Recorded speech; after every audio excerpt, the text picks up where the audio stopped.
Русија започна со програмата за вакцинирање против COVID-19, а клиниките во 13 милионската Москва веќе вршат вакцинација на најзагрозените од вирусот. Земјата ја користи сопствената вакцина Спутник 5, која доби дозвола уште во август. Сепак се уште се спроведуваат масовни испитувања, иако вакцината беше промовирана како 95% ефикасна и без нуспојави. Илјадници луѓе кои се регистрираа за да ја добијат оваа вакцина од 2 дози, првата доза веќе може да ја добијат викендов на една од 70 локации ширум градот. Не е јасно колку дози Русија може да произведе, но според најавите на производителите, до крајот на годината ќе има 2 милиони дози Спутник 5. Вработените во училиштата, здравствените работници и социјалните служби имаат приоритет. Министерот за здравство Михаил Мурашко веќе објави дека се вакцинирани повеќе од 100.000 луѓе.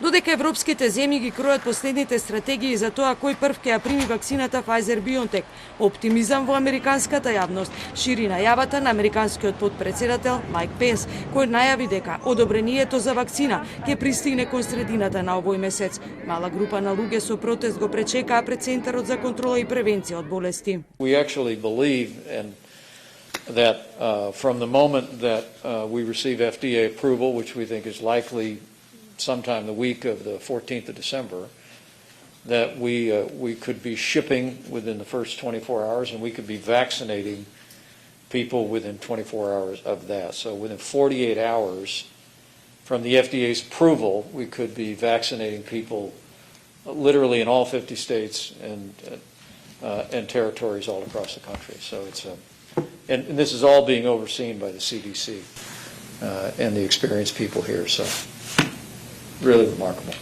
Генералниот директор на СЗО предупреди дека е погрешна перцепцијата, дека е готово со пандемијата која и покрај вакцината се уште забрзано се шири. Progress on vaccines gives us all a lift and we can now start to see the light at the end of the tunnel.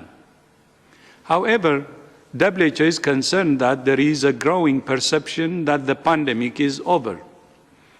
The truth is that at present, many places are witnessing very high transmission of the virus, which is putting enormous pressure on hospitals, intensive care units, and health workers.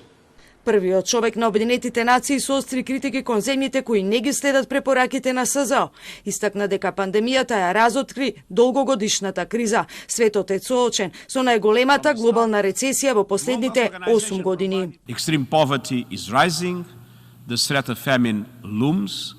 We face the biggest global recession in 8 decades, and these intergenerational impacts are not due to COVID-19 alone. They are the result of long-term fragilities, inequalities and injustices that have been exposed by the pandemic. It's time to reset. As we build a strong recovery, we must seize the opportunity for change. Во исто време, Европол предупреди на опасност од измами за организиран криминал поврзан со вакцината против COVID-19. Криминалци продаваат лажни вакцини или крадат пратки со вакцини. Има информации за криминални групи кои рекламираат купување преку интернет, користејќи ги логоата на вистинските фармацевтски компании. Исто така, можно е криминалците да ги собираат и повторно да ги употребат шишенцата со вакцина. Од синоќа пак полициско обезбедување имаат владините советници за коронавирус во Словенија, кои на домашна адреса добиле заканувачки писма за нивниот живот и безбедност.